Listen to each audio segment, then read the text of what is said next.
Bueno, pues muy buenos días a todas y a todos. Vamos a continuar con esta tercera sesión del día de hoy. Bueno, presentamos a Bernabé Malacalza, que nos va a acompañar hoy tanto en el turno de mañana como en la mesa redonda de por la tarde. Es un gusto tenerte por aquí. Bernabé es investigador del Consejo Nacional de Investigaciones Científicas y Técnicas en Argentina. Es graduado en Ciencia Política y Relaciones Internacionales, con máster en International Economic Relations, doctor en Ciencias Sociales, investigador adjunto del Consejo Nacional de Investigaciones Científicas, como comentábamos, y docente del doctorado en Desarrollo Económico de la Universidad Nacional de Quilmes y de la maestría en Estudios Internacionales de la Universidad Torcuato Di Tella. Aparte de eso, Bernabé es un asiduo colaborador con la Fundación Carolina. Precisamente se ha encargado de coordinar un libro que saldrá en los próximos meses, precisamente sobre la temática, o una temática similar, ¿no?, a la que nos va a hablar hoy, de tecnología, desarrollo y democracia en América Latina. Así que, agradeciendo mucho su colaboración, le pasamos la palabra para su ponencia. Te faltó un dato: religioso hincha del Atleti y No sé. de Estudiantes de La Plata, que llevan los mismos colores, ¿no? Muy agradecido por la invitación acá de la directora de la Fundación, de estar compartiendo con ustedes estos días, aprendiendo muchísimo. Estamos aprendiendo, todo va quedando obsoleto, ¿no? Porque hablábamos como profesores, nos reuníamos para ver qué hacíamos con la virtualidad, con el Zoom, cómo acomodábamos la clase. Ya eso nos olvidamos, estamos hablando qué hacemos ahora con el notebook LLM, cómo ponemos la bibliografía para trabajar con la inteligencia artificial, y a la vez tenemos unos miedos terribles. ¿Cómo hacemos los exámenes? Bueno, cosas que les cuento que me pasan en la vida diaria, que cómo me cambió la forma de corregir y de hacer exámenes. Es más, me cambió tanto que no sé cómo hacerlos. Y voy haciendo prueba y error. Pasé de los monográficos, ya los monográficos digo, no me sirven más. ¿Y qué es lo que se busca hoy un profe? Buscan interpelar, generar conocimiento crítico. Para eso estamos. ¿Sí? Entonces, después va a haber tiempo para generar insumos de política, para el que quiera hacer política y acción política, pero estamos para eso, en las universidades estamos para eso, para generar pensamiento crítico. Una mirada desde América Latina, de alguien que vive en América Latina, que disfruta y padece de América Latina. Y hacemos un viaje a abril de 2022, Argentina. Llega una comitiva de Estados Unidos, Ann Ganser, la subsecretaria de No Proliferación Nuclear de los Estados Unidos, acompañada por Dominique Cancino, quien un agente del FBI. Se presentan en Buenos Aires, la embajada hace el nexo y piden hablar con el presidente de Núcleo Eléctrica, Compañía Nuclear Argentina, del Estado argentino, y con la directora de la Comisión Nacional de Energía Nuclear Argentina. Hablan en inglés, toman un café, mirando a Puerto Madero, siempre hablan inglés. Dominique, el agente del FBI, presenta unos panfletos, recortes de diarios, y dice: el reactor Walloon-1 que Argentina quiere comprar a China tiene fallas terribles. Ha pasado esto con este reactor nuclear que produce energía nuclear. Argentina ya tiene 3 reactores nucleares, vendría a ser el cuarto. Estaba por firmar ese contrato con China, 2022, otro gobierno, no el gobierno actual, y de pronto viene el comentario de la subsecretaria y les dice: si ustedes compran este reactor a China, van a tener problemas. El presidente de Núcleo Eléctrica le dice: pero acá va el Reino Unido de comprar un Walloon-1. Y acaba la Agencia Nuclear del Reino Unido a hacer un informe que no tiene fallas. Anganser observa y le contesta, bueno, es que el Reino Unido tiene una agencia regulatoria nuclear independiente. ¿Qué quiere decir esto? Que Argentina no la tiene. O saquemos Argentina, que cualquier país de América Latina no la tiene. ¿Sí? Eso es una fuerte presión, el proyecto se paraliza. ¿Sí? Se paraliza porque Argentina está renegociando el acuerdo con el Fondo Monetario Internacional, necesita del apoyo de la Secretaría del Tesoro para esa renegociación y no se avanza. Estados Unidos. Vamos a China. Viajamos del otro lado. ¿Qué pasa ahí? Ese reactor es un reactor de generación eléctrica, el one-on-one, que opera con una tecnología de uranio natural y agua liviana. Argentina tiene una trayectoria enorme, es decir, el país de mayor trayectoria en tecnología nuclear de América Latina. Y uno de los pocos países que exporta reactores nucleares al mundo. Argentina exporta reactores nucleares a Australia, a Canadá, además de África, además de la India, centros de radioisótopos. Es un país exportador de tecnología nuclear. Reactores de investigación, no de generación eléctrica, pero está construyendo su propio reactor, que es el CAREM, pequeño, un reactor que viene a revolucionar el mercado de la tecnología nuclear, porque es mucho más pequeño, de menor potencia, pero menos costoso y que es lo que se espera que va a nutrir los centros de datos de la IA. ¿Sí? Se espera que esos tipos de reactores que se acomodan en los países donde se instalen estos centros de datos, que generalmente van a ser países desérticos y fríos, porque los centros de datos no solo consumen energía, sino necesitan del frío para consumir menos energía. ¿Dónde están esos países? Bueno, la Patagonia, obviamente, Chile, Argentina, es central. Silicon quiere desembarcar fuertemente con los centros de datos en la Patagonia Argentina y necesita de reactores modulares pequeños que ya el INVAP, empresa argentina que exporta al mundo, tiene capacidad como para construir. Bueno, lado chino, decía, ofrece un reactor que es de tecnología de uranio natural y de agua liviana. Argentina, todos sus reactores son de uranio enriquecido y agua liviana. Todos los reactores de Argentina son de uranio natural y agua pesada. Es decir, va en contra de todo el ecosistema nuclear argentino que tiene que readaptarse totalmente, incluso se paralizan las empresas que producen agua pesada y uranio natural. Es decir, se genera un proyecto que es llave en mano y que no tiene apropiación local. Esto es China. ¿Sí? Entonces, la disyuntiva ahí del gobierno argentino está entre adquirir un proyecto llave en mano que rompe con el ecosistema productivo local o aceptar la presión de Estados Unidos y no hacer nada. ¿A dónde quedó el desarrollo? En nada. O sea, ni el desarrollo nuclear propio,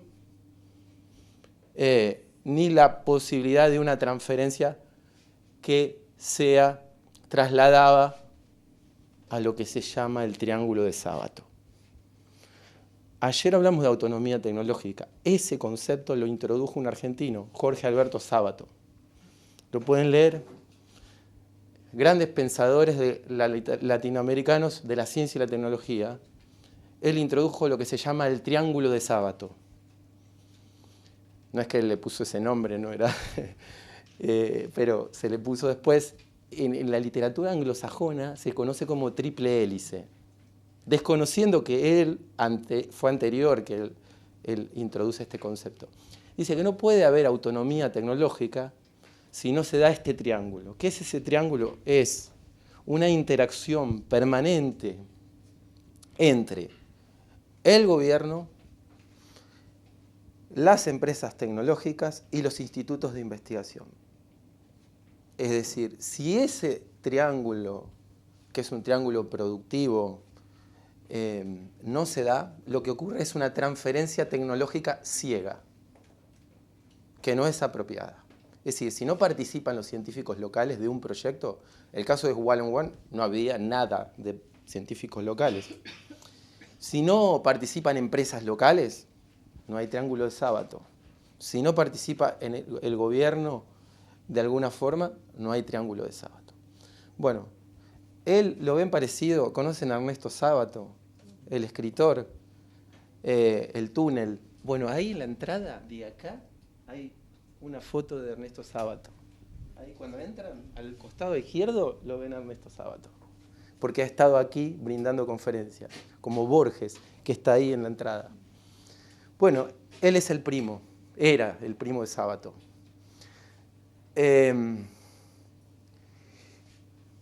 Vamos a la siguiente. Vamos un poco más acá, este año. Pero esto... Ahí va. No. Pero me falta una foto ahí. Bueno, se ha borrado.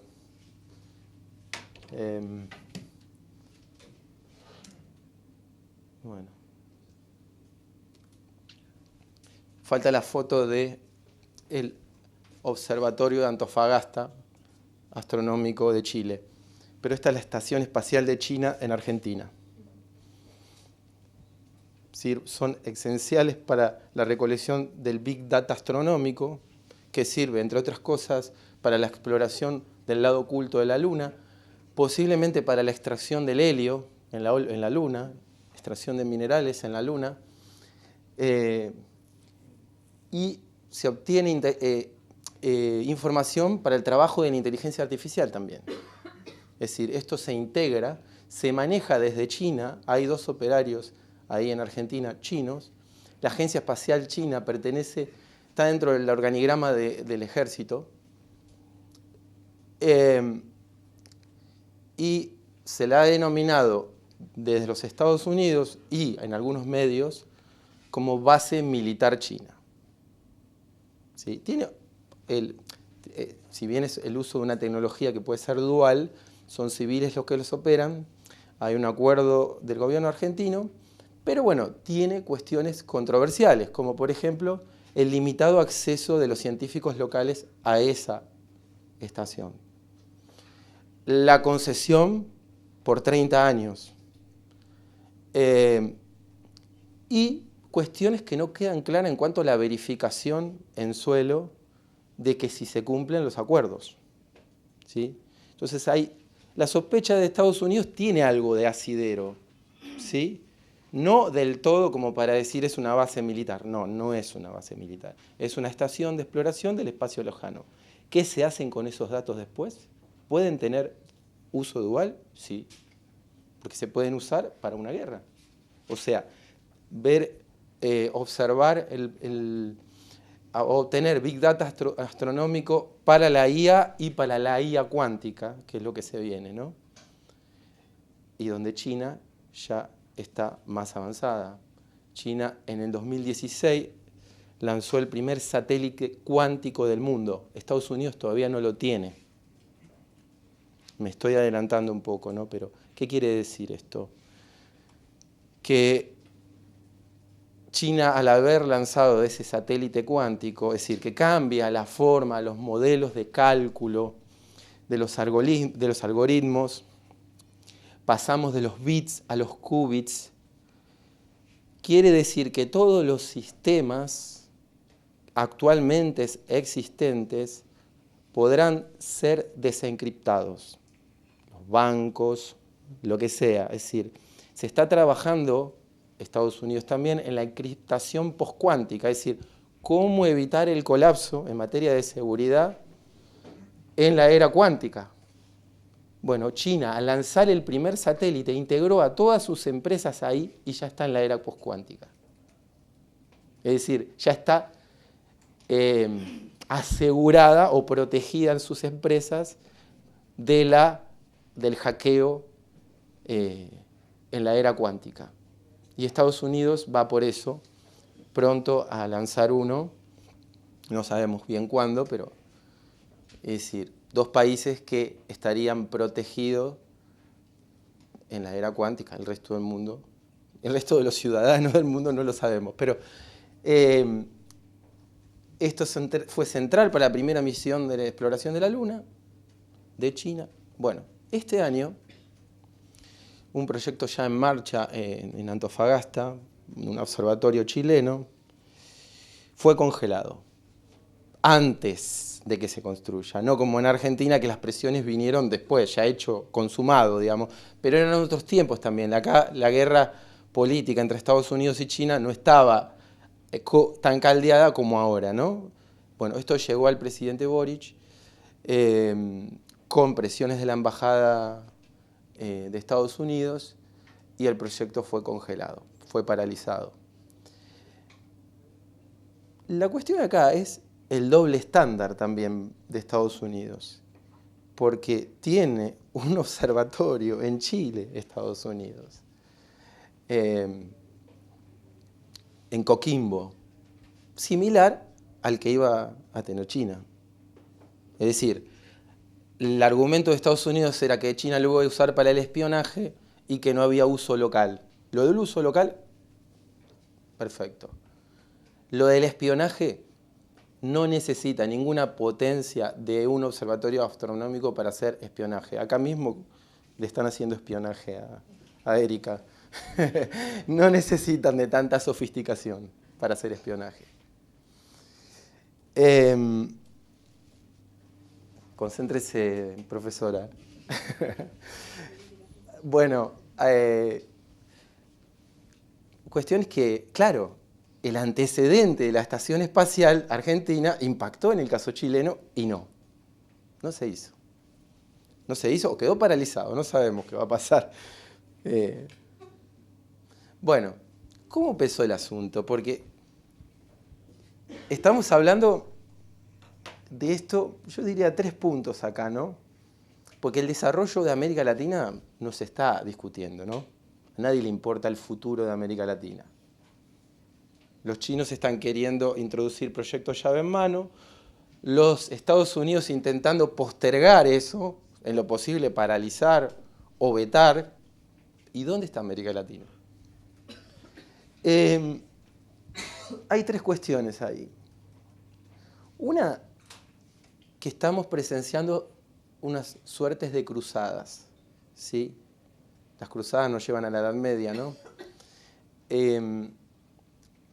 Una cruzada por los accesos, el control de los accesos y la denegación de los accesos. Entonces, ¿qué es lo que se hace a partir de eso? Se inflan amenazas. Se inflan, las amenazas son magnificadas. Y esto hay que tenerlo claro, ¿no? Es decir, cuando se negocian acuerdos, primer punto, diversificar socios. Segundo punto, tener en claro que las amenazas se inflan. Se exageran, se magnifican, ¿sí? Y tercer punto, monitoreo y regulación, control del Estado de esos procesos de desarrollo central. Pero les decía, ¿qué es lo que está en juego? ¿Cómo empiezan estas cruzadas? Que yo diría son 2 cruzadas. La cruzada por lo que queda y la cruzada por lo que sigue. La cruzada por lo que queda y la cruzada por lo que sigue.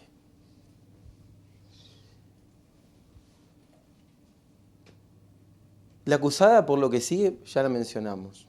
La IA cuántica, la exploración de la Luna, del lado oscuro de la Luna, Marte.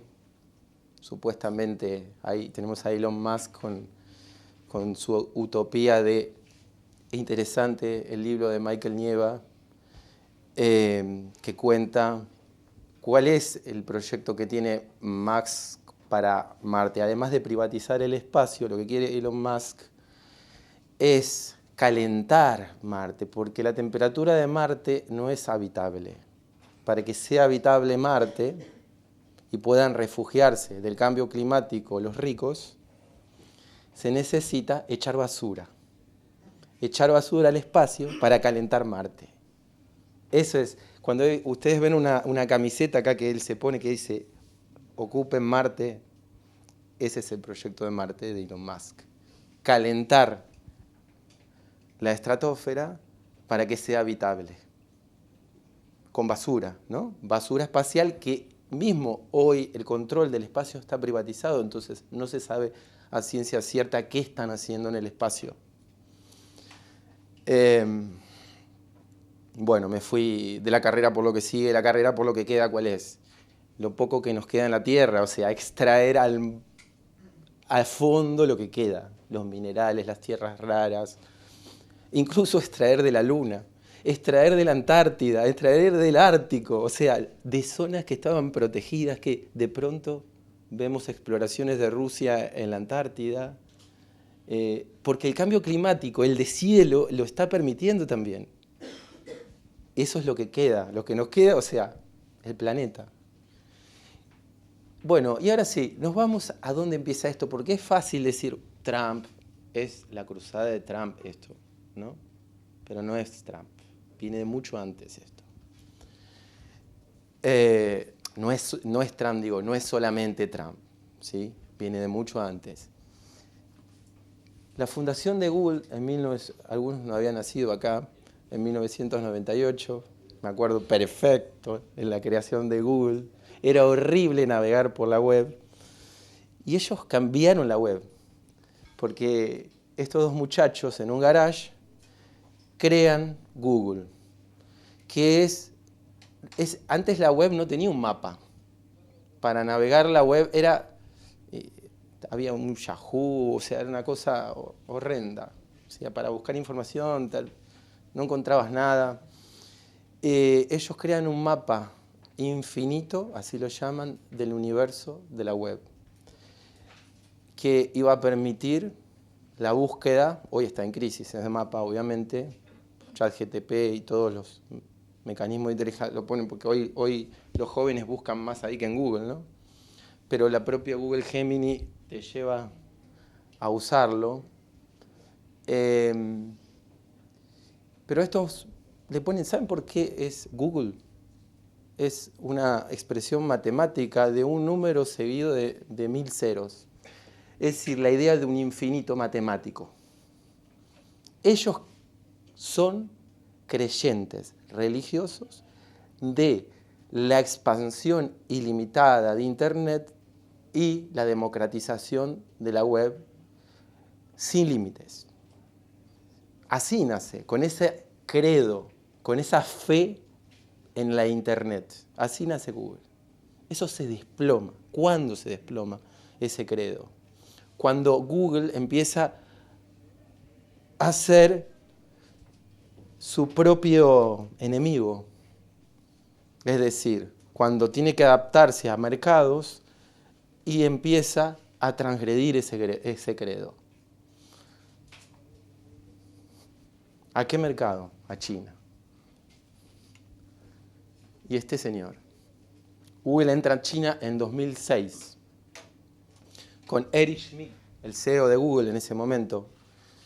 Sigan la carrera de Eric Schmidt, sigue escribiendo, sigue publicando, pero es quizás la persona más influyente en términos de la batalla tecnológica que ha tenido los Estados Unidos en los últimos 20 años. Es Eric Schmidt. No es ni Elon Musk, ni Peter Thiel, ni Mark Zuckerberg. Es Eric Schmidt, el CEO de Google. ¿Qué hace este señor? Yo digo, Google ingresa a China con todo el credo, empieza a tener tensiones con el gobierno chino que le pide censura en los contenidos. Empieza a China a subsidiar a Baidu, que es su competidor como motor de búsqueda. Empieza a perder competitividad en un mercado que es el más importante en términos de número. Y empieza a haber tensiones desde Silicon con Google China. Lo trasladan a Hong Kong, a Google.cn, ¿no? No encuentra la vuelta a Google. No le encuentra la vuelta. En 2009 ocurre la operación Aurora, hackean a Google y Adobe piratas chinos. Se desconoce la procedencia, es decir, de qué organismo o de dónde venían estos hackeos, pero eso en tiempos de Obama, 2009, plantea una cuestión disruptiva, la operación Aurora. Bueno, este señor toma la decisión de retirar a Google de China. Por eso le digo, la revancha de los frustrados. Se frustra. Retira a Google de China en el 2010. Fíjense, todavía no estamos gobierno de Obama, nada de... Cuando retira a Google de China, no es que era Google el único problema en China, además de los problemas de competitividad. Otras empresas de Estados Unidos se iban y otras no podían entrar. Fíjense, Facebook, Instagram, WhatsApp en 2009 son bloqueadas. YouTube bloqueada en 2009. Twitter bloqueada en 2009. Skype en 2017. Twitch en 2018. LinkedIn cerró en 2021. Duró bastante más, ¿no? Yahoo en 2021. Airbnb en 2022. PayPal 2021. Bueno, y así empresas que nunca entraron, como Netflix, nunca pudo entrar al mercado chino. Estas son las que se fueron, ¿no? Bueno, este señor, Eric Schmidt, ¿qué hace? Por eso le digo la revancha de los frustrados. Crea un grupo de trabajo, como una mesa de trabajo multisectorial, una vez que ya deja de ser CEO de Google, grupo de trabajo sobre China. Invita a Condoleezza Rice, a Henry Kissinger, demócratas, republicanos, empresarios de Silicon, se juntan en Washington a debatir qué hacer. Es la primera persona en plantear el decoupling. La idea de que con China tenemos que desacoplarnos, tenemos que bloquear el acceso a la tecnología china a Estados Unidos, tenemos que subsidiar a nuestras empresas, tenemos que plantear un desacoplamiento tecnológico de China. Es decir, romper con la interdependencia que se llamaba en los tiempos de Bush chimérica. Es decir, había tanta imbricación entre Estados Unidos y China que se hablaba de la era de chimérica. Por las empresas de Estados Unidos que se instalan, los iPhones se empiezan a producir en China. Es decir, todo ese nivel de implicancia sigue siendo aún muy alto pese a estos cruzados del desacoplamiento. Bueno, fue el primer presidente de la Comisión Nacional de Seguridad e Inteligencia Artificial de los Estados Unidos. Participó de la campaña de Obama y fue designado como presidente de IA por Trump. Es decir, es un tipo que se movió en todos los campos ideológicos políticos de los Estados Unidos y siempre tuvo influencia y generó, en parte por su acción, por su empuje, la convergencia bipartidista en torno al desacoplamiento tecnológico con China. Esto es un acuerdo que no se toca, demócratas y republicanos.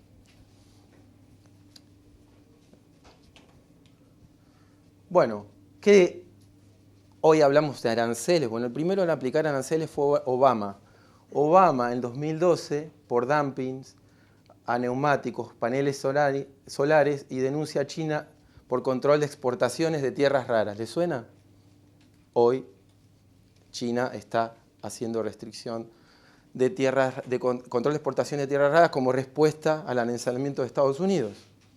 Bueno, y Obama apoya a Google en esa disputa con China. Es decir, ahí aparece la primera guerra política, digo, porque es una guerra que usa la diplomacia económica, es decir, instrumentos económicos con objetivos políticos. Sin embargo, algo queda. Esto es de ahora, libros recién salidos de este mes. Eso es lo que están ahora leyendo en Estados Unidos. Les recomiendo ver las entrevistas en Bloomberg a estos señores, Tim Cook, el CEO de Apple, y Sam Altman, el de OpenAI. Tim, por supuesto que recibió acá la crítica a partir de este libro, es decir, se está buscando, sobre todo desde el gobierno de Trump, que Apple se vaya de China. Apple no se quiere, resiste a irse de China. Ese señor, Tim Cook, está en la resistencia. ¿Por qué la compañía más importante del mundo está capturada por los chinos? Algo interesante, si ustedes ven una foto de Xi Jinping con su mujer en visita a Cuba, la mujer está sacando una foto con un iPhone. ¿Sí? Usa iPhone, Xi Jinping. Y este señor, que supuestamente venía a representar la democratización de la inteligencia artificial, está diciendo que hay que proteger la libertad de expresión y que si alguien es violento, que lo sea, y que si la IA tiene uso militar, que lo sea. Bueno, escúchenlo en Bloomberg, la entrevista en persona. Y es El Imperio, este libro es crítico de él, ¿sí? Sueños y pesadillas de Sam Altman. Es muy bueno el libro. Dos compras recientes que estoy leyendo aún. Pero hay una cosa que me fascinó cuando la vi. Estos datos del Global AI Talent Tracker. Recién hablábamos de los talentos, ¿no? en inteligencia artificial. Esto me fascina porque fíjense la cantidad de chinos que van a estudiar a los Estados Unidos, son más de los chinos que estudian en China, y la cantidad de posgrados que hacen los chinos en Estados Unidos. Y los Estados Unidos estudian los de Estados Unidos estudian en Estados Unidos, y qué poco van para otros lados. Es una sociedad enfrascada, ¿no? Pero a la vez, claro, el atractivo de Silicon. O sea, no deja de ser atractivo para los chinos. Pero esto es lo que le preocupa hoy a Trump. Si ustedes ven toda la batalla que tuvo con Harvard, con Columbia, donde anunció que dejaba la visa, retiraba las visas para los estudiantes, era esto. ¿Sí? 8 de cada 10 estudiantes extranjeros que van a estudiar a Harvard son chinos. Y un dato que está en mi libro que sale en octubre, no el que mencioné en el otro libro, ¿saben quién es Jim Mince?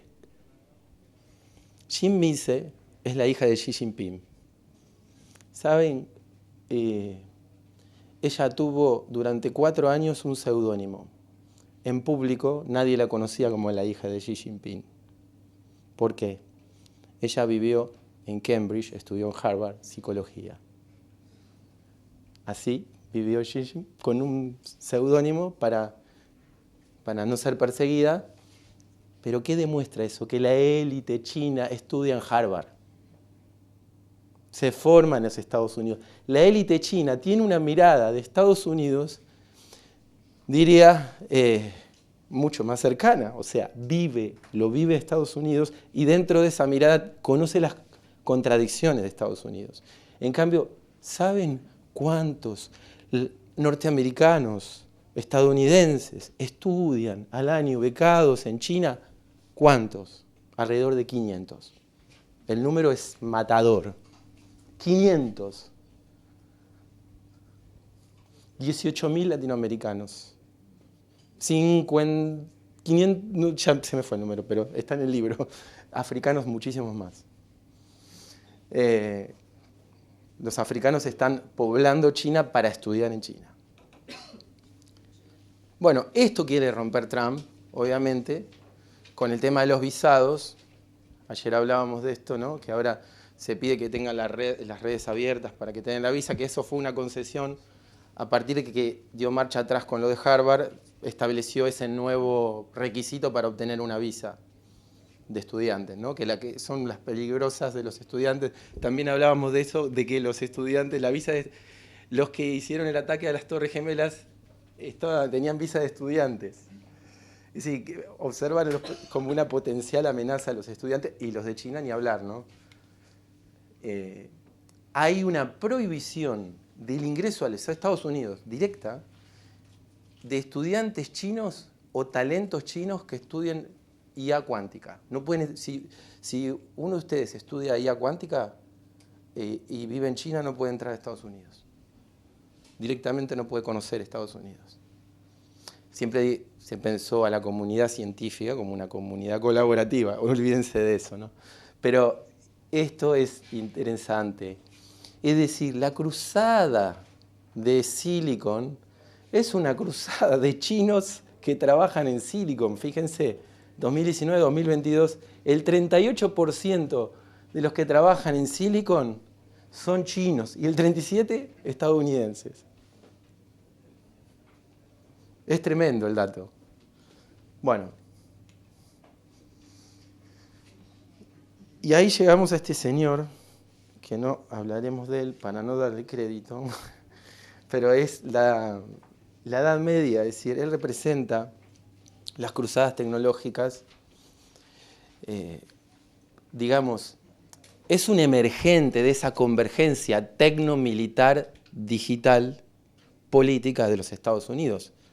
Parte de Eric Schmidt en la convergencia tecno y después tecnopolítica y después el Pentágono. Desde el 2016 el Pentágono, por ejemplo, Microsoft tuvo 500 contratos en defensa, en 2016 estamos hablando. Amazon un poco menos. Pero desde que asume Trump en febrero con la nueva orden ejecutiva que deroga toda la normativa de la IA ética que había establecido Biden y los tecnobros se convergen con Trump, es decir, cambian su postura respecto del primer gobierno de Trump, donde fueron díscolos, y empiezan a observar de otra manera este nuevo gobierno, esa convergencia se convierte en una convergencia tecno-militar hoy. Bueno, esto es un poco algo de profe, ¿no? O de investigador, cómo deberíamos estudiar estos. No voy a hablar de esto, ¿no? Porque esto va a abrir. Sí, pero esto no es como para una cosa, un paper de pensar. ¿Cómo pensaríamos esto, digamos? Tenemos que pensar en los motores de la cruzada. Y para esto me fui a la literatura sobre las cruzadas europeas, ¿no? De la Edad Media, porque hay muchísima literatura de relaciones internacionales que estudian. Andrew Latham, por ejemplo, estudia las cruzadas europeas desde el punto de vista de las narrativas de las cruzadas. Las cruzadas buscaban aniquilar al adversario, ¿no? Pero establecían una mirada binaria del mundo, decir, no puede, la figura del Dios no se puede explicar sin el diablo. Es decir, acá lo potente es la figura del diablo. Así, digamos, la figura del diablo nace del paganismo, la figura del diablo aparece en Paraíso Perdido de John Milton, en la poesía, aparece la figura del diablo como una región del paraíso, el infierno como una región del paraíso. Es decir, el diablo vendría a ser un ex ángel caído que como tal, por el pecado, el castigo y lo que fuere, Dios lo colocó en el infierno y el infierno es una región sin la cual no se puede explicar el paraíso. Si no podríamos explicar el paraíso sin el infierno. Parece que me estoy yendo a la abstracción absoluta de lo que veníamos hablando, pero no. ¿Por qué? No se puede explicar la visión mesiánica de un país sin explicar este lenguaje, esta narrativa binaria. Es decir, un país establece, en este caso una potencia, Estados Unidos, una visión del paraíso que tiene que ver con el supremacismo y una visión del diablo, que tiene que ver que se van construyendo a lo largo del tiempo y eso va cambiando, pero es la visión de lo maligno. Es decir, la influencia china es maligna, todo lo que tiene que ver con China es maligno. Es decir, una visión absolutamente monolítica de China. ¿Sí? Vamos a ver que China es bastante compleja, de hecho es un gran hormiguero. Compiten, o sea, oyeron hablar de Sinopec y de Sinochina. Son empresas petroleras chinas que se matan entre sí. Huawei compite con ZTE. Se matan entre sí. Tienen miradas corporativas distintas. Sí, está la órbita del Partido Comunista Chino. Sí, pero ¿cuánto de esa verticalidad explica decisiones? Hay una parte que sí y otra parte que no. Bueno, es complejo. Y acá tenemos las creencias, las narrativas, las emociones, los intereses. Cuando hablamos de intereses, por ejemplo, el tema de la carrera por lo que queda. Cuando hablamos de miedo, el miedo es central. Las teorías conspirativas para construir la idea de amenaza son centrales. Y ahí necesitamos de la psicología, de las relaciones internacionales. Fíjense cómo necesitamos estudios multidisciplinarios para abordar esto. Necesitamos los estudios del discurso, los enfoques constructivistas. Necesitamos los estudios de la religión nuevamente. La religión vuelve. El eterno retorno de lo mismo, pero la religiosidad, es decir, este tipo de religiones seculares, tanto tecnológicas, que creen en la tecnología como redención, ¿sí? Incluso hasta la inmortalidad piensan. Neuralink, busquen Neuralink y todos los proyectos que tienen para la inmortalidad. Es interesante el proyecto para terminar con la ceguera que tiene Neuralink. Porque terminaría con la ceguera, pero le ofrecería al ex ciego un zoom. Es decir, podría ser yo ver allá atrás, como si estuviera haciendo un zoom con la camarita de... ¿Eso qué es? Sería transhumanismo, algo que tiene un componente humano, pero ya no. Eso, éticamente. Por un lado, una persona que recupera la visión. Por otro lado, que tiene una visión diferente a la tuya, que ve cosas que tú no ves. Bueno, eso es Neuralink. Bueno, estas son religiones seculares, tecnológicas, religiones que tienen que ver con la supremacía. No sé cómo estamos de tiempo. ¿Tengo un poquito más? Bueno, ¿qué es lo que cambia el mundo? Y acá vamos a las relaciones internacionales. Y este es un poco tema del libro de la Fundación también. Lo que cambia, y acá es interesante, claro, el realismo no nos explica esto. ¿Sí? Los que vienen de relaciones internacionales han leído a Morgenthau, al realismo, no nos explica, porque Morgenthau observaba de una mirada clásica el poder, que era el poder material. Es decir, cuántos recursos tiene un Estado, población, territorio, recursos militares, recursos económicos. Contabilizaba este tiene más poder que este otro. El poder algorítmico cambia esa forma de ver, queda obsoleta, porque el poder algorítmico es estructural, como decía Susan Strange, la gran teórica de la economía política internacional. La primera gran mujer de las relaciones internacionales, ¿no? Porque siempre estuvo predominio masculino en los teóricos. Cuando uno ve los libros son prácticamente la mayoría hombres. Y ella, Susan Strange, coloca esta cuestión de el poder como estructural. Es decir, el poder se basa en que tiene múltiples dimensiones, la cognitiva, la geoeconómica, la geopolítica, y hay una relación entre el Estado y el mercado. Es un poder con actores estatales y no estatales. El del realismo observaba lo estatal. Acá abre el juego. Y observa que hoy los tecnomagnates tienen fortunas mayores al PBI. Por ejemplo, la fortuna de Musk es mayor al PBI de Colombia. Bueno, y cognitivo nos moldea las percepciones, las emociones. Recién hablábamos de las emociones. ¿Cuánto de nuestras emociones están moldeadas por el poder algorítmico en el día a día? Redefine los mercados, concentra riqueza. Estamos en los niveles de concentración, riqueza más altos de la historia de la humanidad. Son escandalosos el momento del mundo en concentración de la riqueza. Y finalmente establece nuevas jerarquías y formas de subordinación tecnológica. El algoritmo es el secreto de la Coca-Cola. Es decir, una persona tiene ese algoritmo, tiene un espacio físico, el algoritmo, donde se conserva, donde se almacena la nube.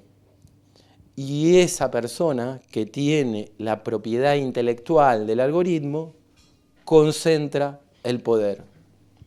Persona o Estado.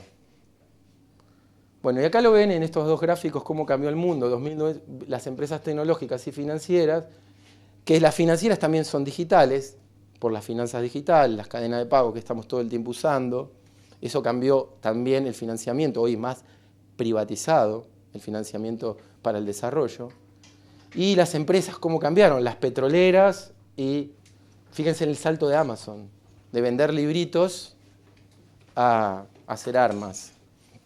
Bueno, esta es la diferencia entre los bits y los qubits.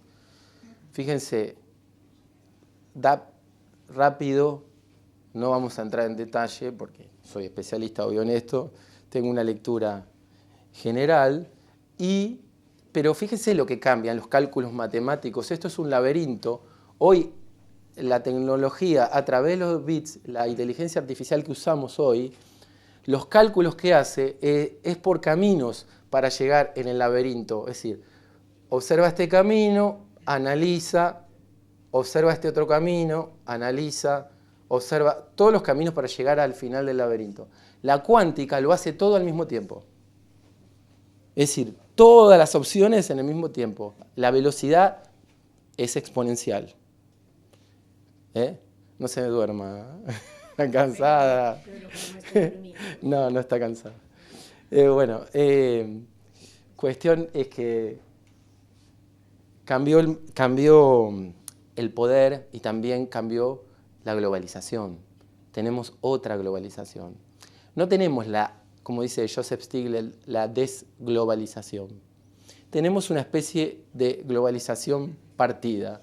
Pasamos de la hiperglobalización, que decía Dani Rodrik, de los 90 a los 2000 en la chimérica, fíjense cómo se contrae el comercio, fíjense cómo era acá en los flujos financieros, sobre todo los flujos de cartera, bonos y otros de corto plazo, y fíjense cómo, y sobre todo la pandemia, hay una retracción de la globalización, una crisis, pero eso reconfigura porque empiezan a haber políticas desde los estados para el nearshoring, es decir, acortar las cadenas de valor, el friendshoring, tener cadenas de valor con países amigos, la geopolítica, y las empresas empiezan a tomar decisiones no en base a la eficiencia, sino al riesgo geopolítico.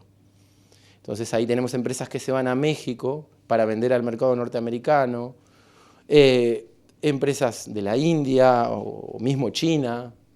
Bueno, todo ese fenómeno de reconfiguración de la globalización. Y llegamos a esta última negociación, que es el Acuerdo de Londres, donde Estados Unidos tiene que dar marcha atrás en los aranceles porque China tiene algo que son las tierras raras, el refinamiento de las tierras raras que son esenciales para la tecnología, la defensa.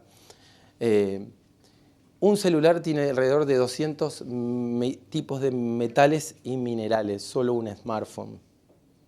Obvio que eso genera contaminación. Y obvio tenemos que pensar qué hacemos con los smartphones. No solo la contaminación que genera la producción de smartphones, sino qué hacemos después con los smartphones. ¿Cómo los reutilizamos? ¿Alguno reutiliza un smartphone? No, no se está planteando eso, ¿no? Y cada vez son obsoletos cada vez más rápidos, ¿no? Volviendo a América Latina,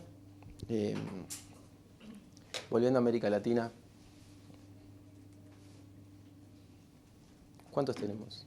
¿Cuántos minutos? 10 minutitos. Bueno,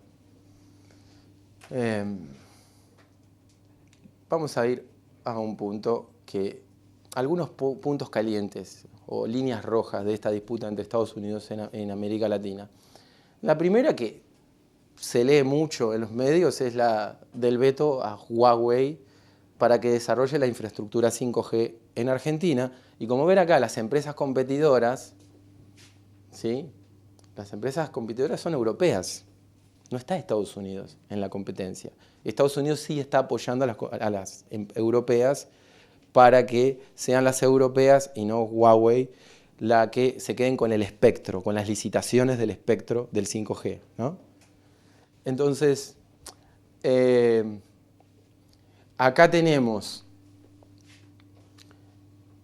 las asignaciones, pero estas empresas, las telcos, tienen alianzas con las que desarrollan el espectro. Y esas alianzas son cambiantes. Por ejemplo, Movistar acaba de vender en Argentina a Personal. Movistar acaba de venderse, ya no está más Movistar Argentina, Telecom compró Movistar. ¿Esto qué quiere decir? Que la concentración del mercado de Huawei va a ser mayor, porque ambos tienen alianzas con Nokia y Huawei, ¿no? En Telecom. O sea, que tenemos empresas ahí, fíjense los entrecruzamientos de telcos europeas con China. ¿Por qué? Por la capacidad del desarrollo del 5G, está muy limitada. Solo Nokia, solo Ericsson, y además de Huawei y ¿me estoy olvidando alguna? No, solo esas tres. Y Samsung, me olvidaba, tienen la participación en el mercado. Bueno, ¿qué está ocurriendo? Está ganando el veto, porque la gran ganadora, ahí no se observan porcentajes, obviamente, pero si ustedes lo ven así en una panorámica, ¿qué me dicen? ¿Quién se está llevando la mayor parte del mercado? ¿Qué nombre aparece tanto en la última columna de la derecha? Nokia. O sea, Nokia se está quedando prácticamente con la mayor parte del mercado latinoamericano. O sea, el veto funciona. ¿Pero qué está pasando en movilidad autónoma? El otro día me crucé con un BYD ahí en Barrio de Letras, iba el BYD. No sé qué cantidad hay aquí en España, pero en Argentina no hay. Pero bueno, compiten con Tesla, pero fíjense, la planta de Tesla en México, la nueva planta de BYD en Brasil. Esto, la verdad, debería tenernos alertadísimos en América Latina. ¿Por qué? Esto rompe absolutamente el Mercosur.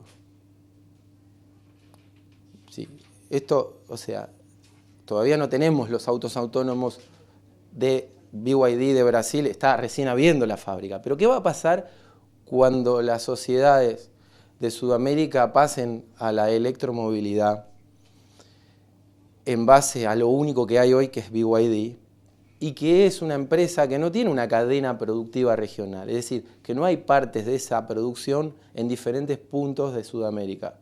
El Mercosur se creó en gran parte como un acuerdo automotriz céntrico. Es decir, se producen en Córdoba partes de los vehículos que se producen en Brasil. Es decir, hay una cadena de valor dentro del Mercosur para producir los viejos autos que ya no vamos a usar más.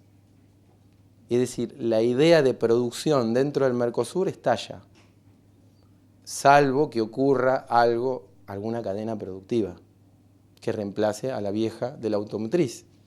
O sea, eso es lo que tienen que estar pensando hoy los líderes del Mercosur. Bueno, y por último, el litio y las tierras raras. ¿Por qué es central, sobre todo Sudamérica, en la carrera por lo que queda? Porque, fíjense, las reservas de litio más importantes del mundo están en Bolivia, Argentina y Chile, en ese orden. Son los tres países con mayor. Los autos autónomos no andan sin batería. O sea, sin litio eso no puede existir. No refina el litio estos países, ¿sí? Pero, fíjense, estas son las reservas. La producción arriba cambia. Fíjense lo que es Bolivia en producción, 0,3, lo que es Argentina y lo que es Chile.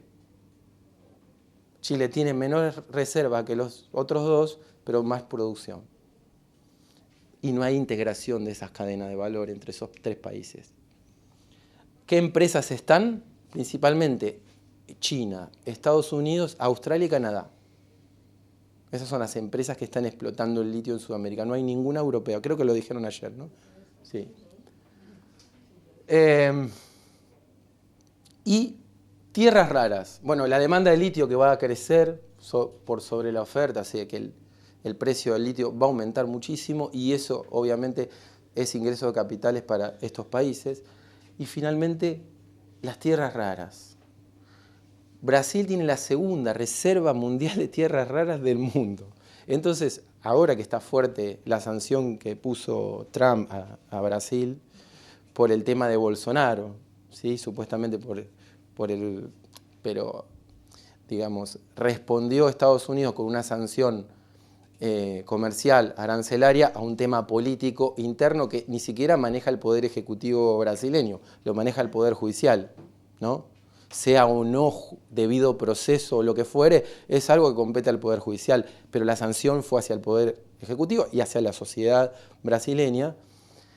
Pero Brasil tiene con qué, porque Brasil produce el niobium y es el segundo, tiene las segundas reservas de tierras raras del mundo, y hay empresas Serra Verde, por ejemplo, con capitales norteamericanos instalados en Brasil. Entonces, puede haber una respuesta de Brasil ahí, veremos qué pasará. Bueno, para terminar, no sé qué toqué, me fui. Cuando hablamos de autonomía, yo creo decirlo más simple, más aterrizado. ¿Qué es la autonomía? La autonomía es la capacidad que tenemos de diseñar y definir nuestros propios futuros. Sí, no que vengan futuros empaquetados y nos digan, esto es el futuro. Sea el sinofuturismo o el siliconfuturismo. Nosotros tenemos que decidir nuestro futuro. Entonces yo creo que la autonomía son los futuros propios que tenemos. Hoy el futuro propio no puede ser sin región. No se puede pensar el futuro sin región. Esa capacidad hoy es central. No hay futuro sin ciencia y tecnología, no hay futuro sin inversión en ciencia y tecnología, no hay futuro sin talentos, no hay futuro sin formación en ciencia y tecnología, sin universidades, etcétera, etcétera. Bueno, eso es lo que estamos resignando en este momento, la capacidad de pensar el futuro. Me voy a Sabina, que va a tocar el viernes acá, una canción que tiene Sabina, el viernes y el domingo. No me lo digas que lo tengo agendado acá sellado y están agotadas, por lo cual me da mucha bronca. Y si alguien tiene para regalarme una, o se la compro.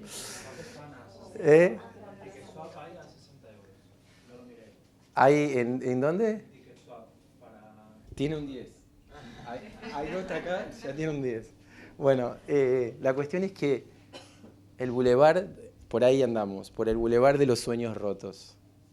Hemos perdido, cuando perdés la autonomía o nunca la tuviste, perdés la capacidad de soñar.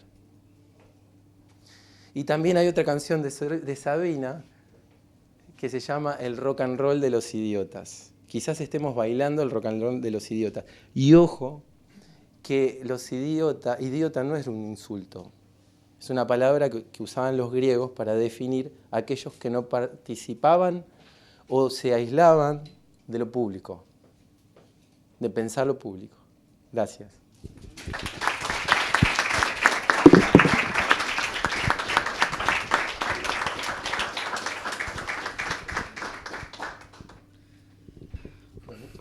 Igual no sé si lo utilizarán, sí, para...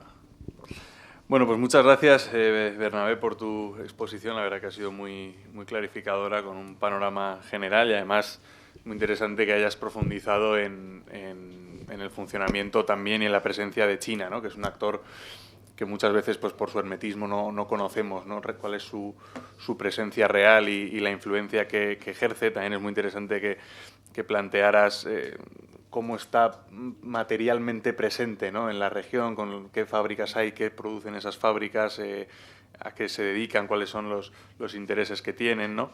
Y luego también creo que era muy la advertencia que hacías, ¿no? de los riesgos también que implican, pues, la concentración de la riqueza, ¿no?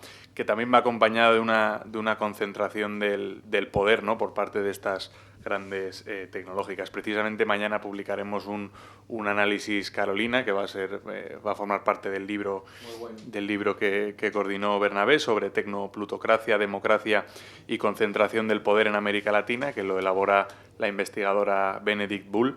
Así que bueno, os animamos también a leerlo, ¿no? Que forma parte un poco de toda esta serie de publicaciones que acompaña el curso. Dicho esto, si te parece, pues damos la palabra a los asistentes. Como siempre, pues hacemos una ronda de 3 o 4 preguntas y te devolvemos la palabra. Cristina, por aquí. No sé si hay otro micro o utilizamos solo ese, pues. Si le puedes, Bernabé, por favor, el micro. Sí. Gracias. Bueno, muchas gracias, Bernabé, por esta fantástica exposición y por abrirnos los ojos de otra manera. Yo tengo 2 preguntas muy concretas. Una sobre Rusia. No ha aparecido Rusia en la ecuación. Hace varios años, cuando todavía estaba Cristina Kirchner como presidenta, Rusia hizo un intento de venderle a Argentina centrales nucleares pequeñas, también llave en mano.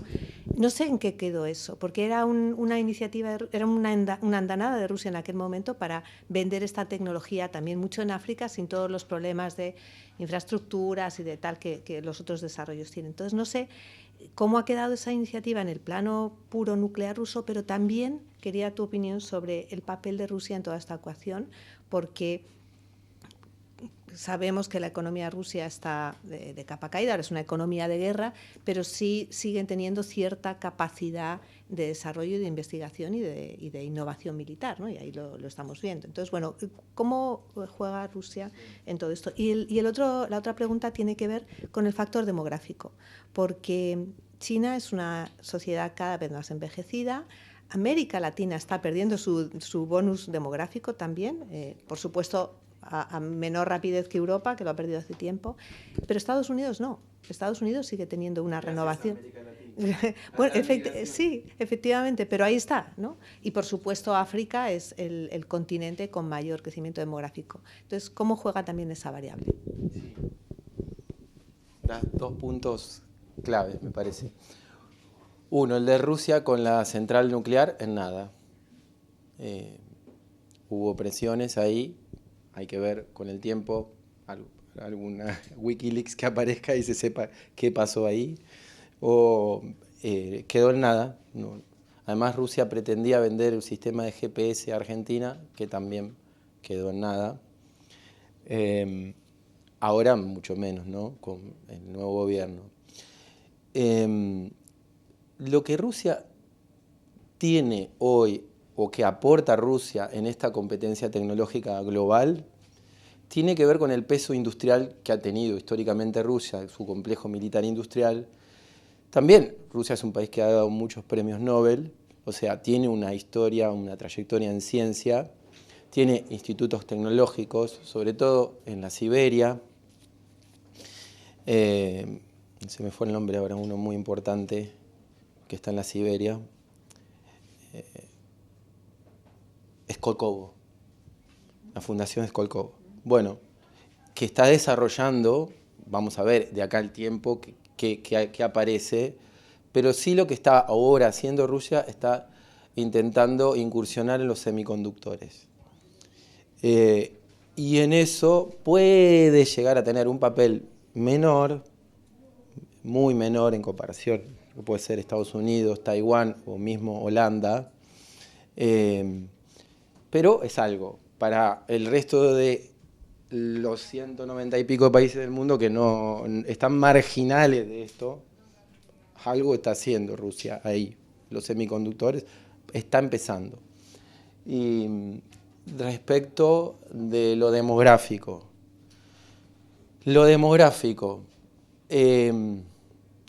cuenta por un lado y por otro lado no tanto. Es decir, para Estados Unidos lo demográfico se explica por la importación de talentos, ¿sí? En la competencia tecnológica, ¿no? Si Estados Unidos va a importar, es decir, va a recibir inmigración para que esa inmigración, digamos, inmigración de mano de obra calificada, se integre al ecosistema de Silicon, es una cosa. Y respecto del tema de China, China siempre hay que observarla en sus dualidades y en sus contradicciones, porque es una cosa la China urbana y otra es la China rural, ¿no? Hay mucha desigualdad en eso. Entonces, la China rural, en términos demográficos, tiene una pirámide diferente a la China urbana. Y ahí está el problema, es decir, ¿qué pasará con la China urbana?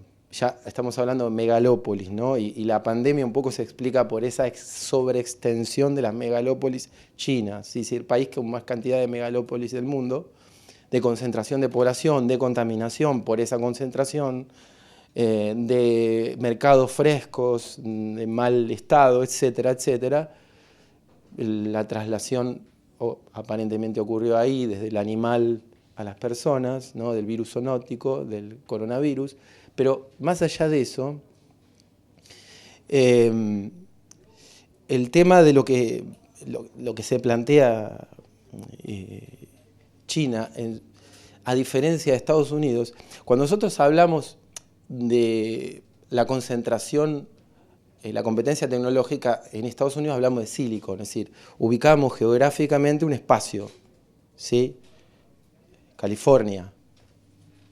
Pero cuando hablamos del ecosistema chino, China está descentralizando su ecosistema, justamente por eso. Es decir, tratar de esas diferentes pirámides poblacionales empezar a explotar ahí. Pero claro, requiere un trabajo de mucho tiempo, de educación, formación, sobre todo en las zonas rurales.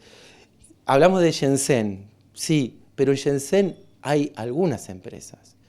El ecosistema chino está disperso territorialmente. Algunas, la BYD, están en diferentes ciudades megalópolis de China. No sé si te la contesté, porque además creo que tenemos muchas más preguntas respecto a eso, porque estamos hablando del futuro ahí, ¿no? Pero creo que hay que observar esas dualidades, me parece. Que la inmigración de Estados Unidos, qué tipo de inmigración y las dualidades dentro de China. Sí.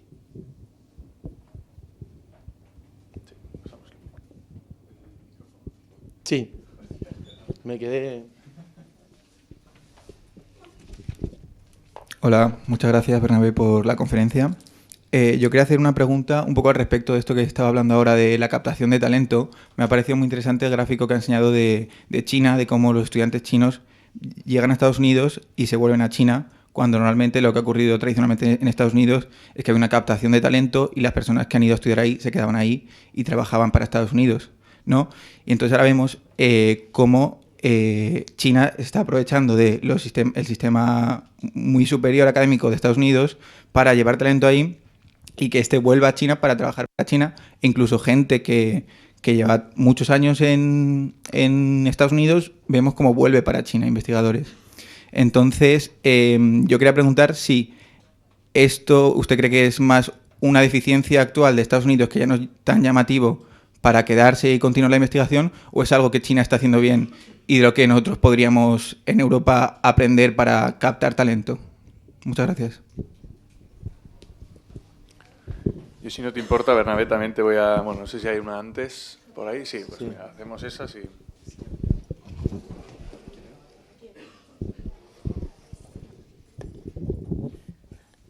Hola, bueno, ¿qué tal? Acá desde Argentina. No, yo te quiero hacer una pregunta, pero un poco desde la preocupación, pero también el desconocimiento.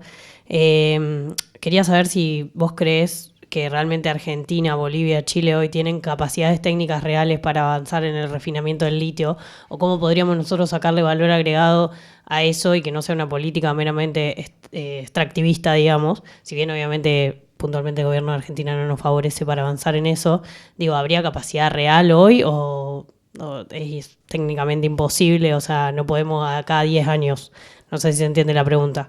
Y en ese sentido, ¿qué estrategias de protección de esos bienes naturales? Me gustaría escucharte o qué pensás vos desde CONICET se pueden llevar adelante, ¿no? Para que al menos esté protegido el tipo de extracción, cómo se refina, cuánto se saca, cuánto queda, o bueno, no sé, siento como que va todo avanzando tan rápido que tal vez no se llega ni siquiera a pensar eso y ya se llevaron el litio. No sé si me explico. Pregunta clara. Sobre la capacidad de formar talentos y, a ver, ahora me quedé con la otra. Era, haceme acordar, era. Más bien, la pregunta ¿es algo que Estados Unidos, en lo que está fallando Estados Unidos, es culpa de Estados Unidos o es que China está haciendo algo muy bien? Y si eso que está haciendo China bien se podría exportar a Europa, por ejemplo, para captar talento, que al fin y al cabo, como hemos hablado mucho estos días, el capital humano es muy importante en el desarrollo tecnológico. Sí, yo creo, no lo vería así como, es normal, las personas migran, deciden estudiar, digo, es normal, natural, ¿no?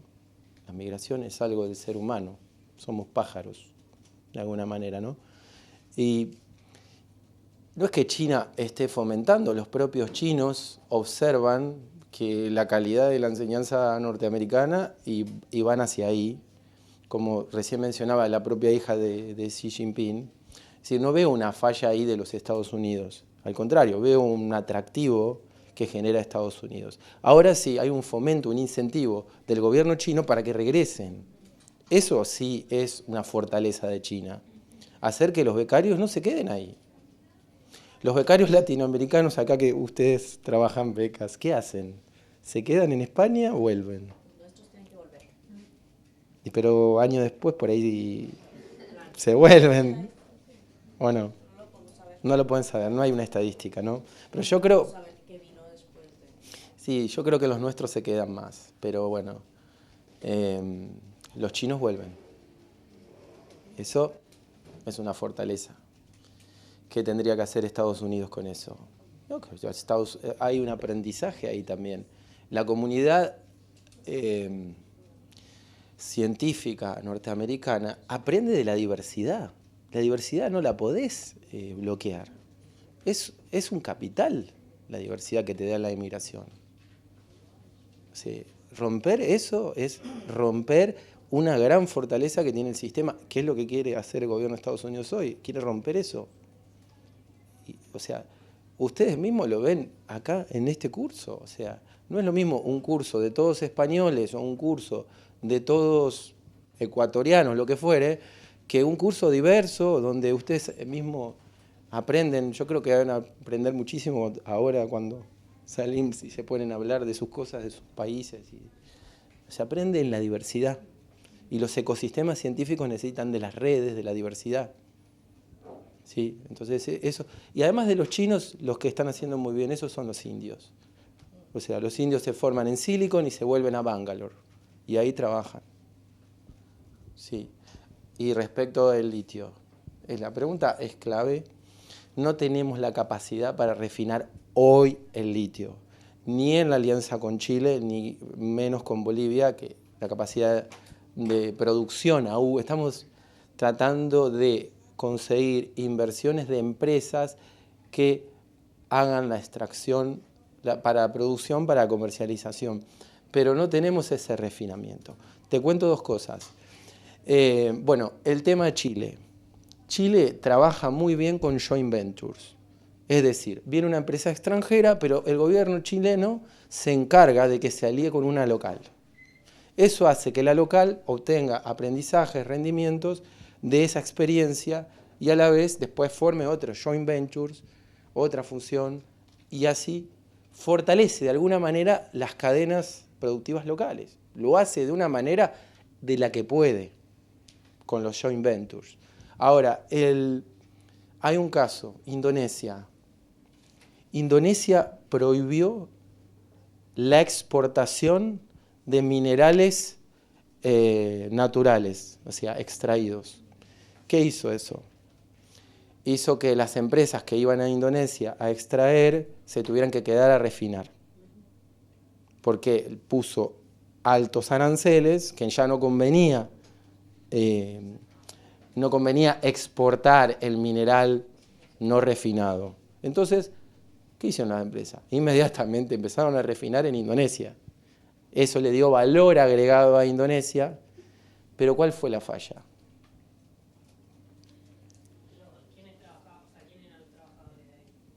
No, un tema más grosso. Se fue a las nubes el precio de los minerales. Y eso tuvo que controlarlo el gobierno de Indonesia con subsidios. Tuvo que subsidiar a las extranjeras, a las empresas extranjeras, para que hagan el refinamiento. O sea, terminó poniendo una cuota alta de subsidios, decía, quedó entrampada. Es decir, cuando no hay triángulo de sábado, pasan esas cosas.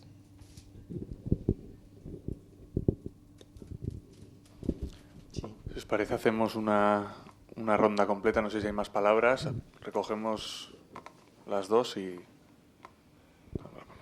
Gracias, Bernabé. Quería preguntarte, después de tu exposición y también escuchando lo que se habló estos días, que vos no mencionás la posición de la Unión Europea en este desarrollo y en este análisis. ¿Cómo ves vos, considerando que en estos días se han hablado de retos y oportunidades y de la relación de la Unión Europea y América Latina para entrar en ese juego?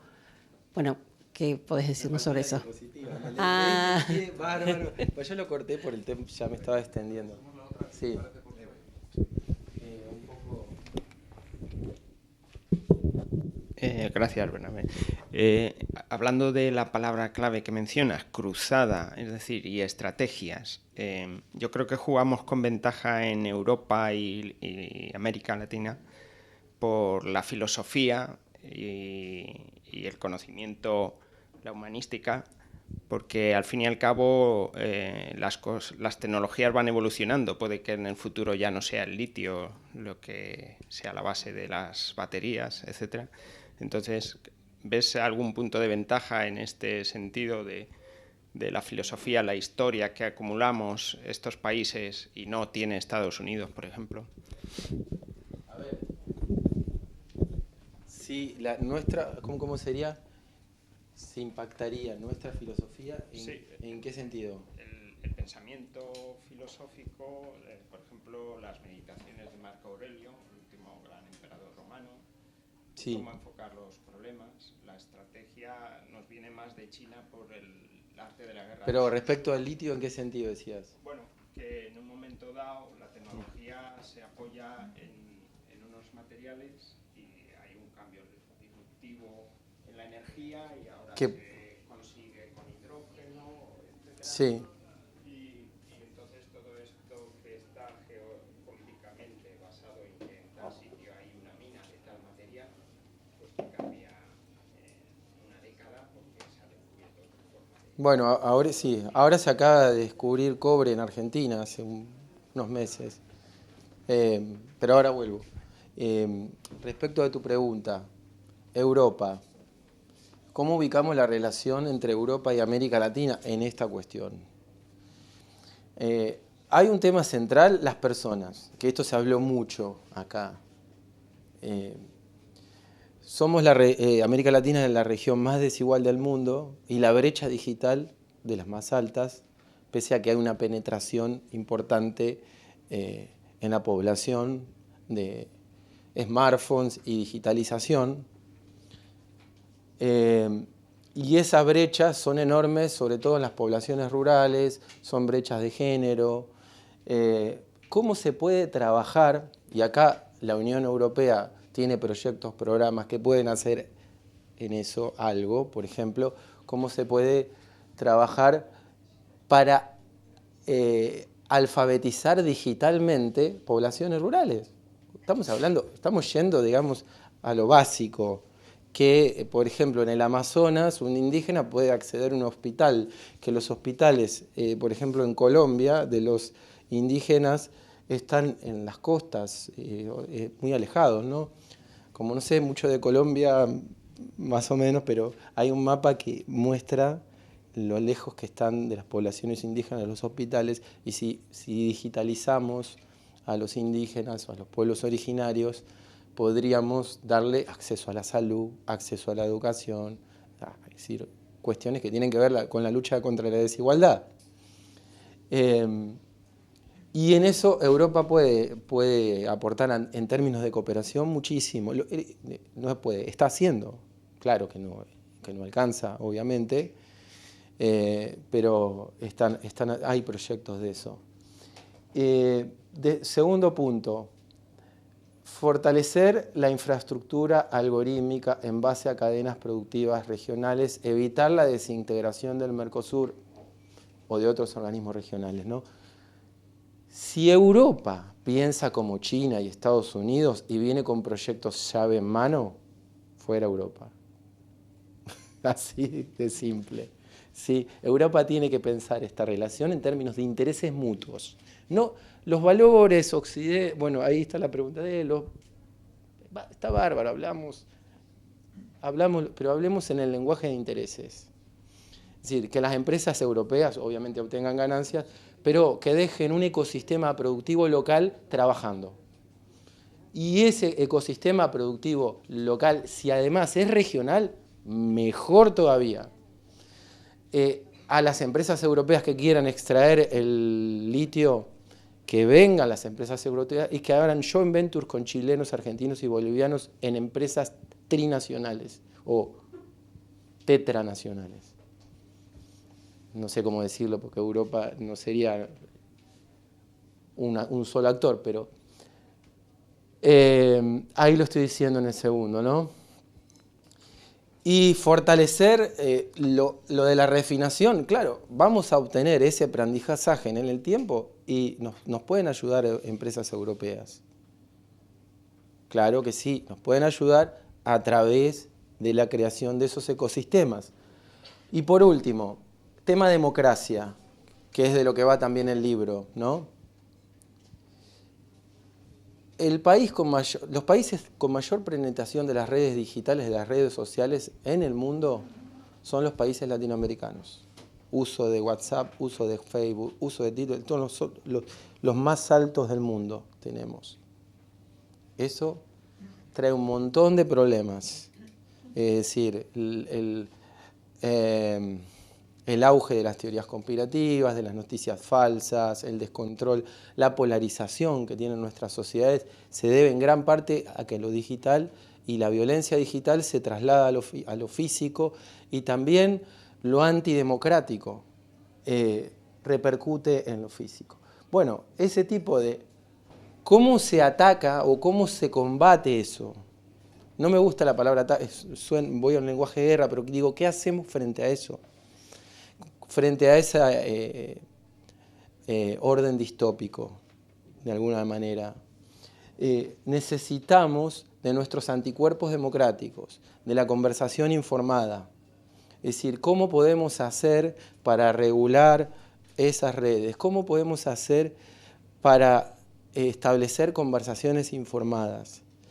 Y de esa manera, sociedad civil, institutos científicos, gobiernos, en lo posible, establecer una especie de sinergia para que se habilite la conversación informada. Esto es la conversación pública sana, digamos. Sin eso, o sea, la violencia digital no se la combate yendo a la guerra cultural digital. Se la combate cambiándole el escenario. Serán las universidades, creo que sí, serán un aspecto central las universidades, porque cuando estuve en Brasil leí un libro, me puse a leer un libro prologado por Eduardo Bolsonaro, el hijo de Bolsonaro, que hacía una especie de autocrítica del gobierno de Bolsonaro. El libro era algo así, ¿por qué fallamos? Fallamos porque, decía, básicamente fallamos porque perdimos las universidades.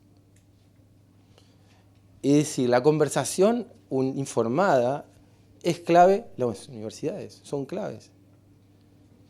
Y si las universidades llegan, por ejemplo, a los medios de comunicación, llegan más, los académicos salen de su frasco y van a los medios de comunicación y, digamos, pueden hacer de que los medios de comunicación participen de la conversación informada.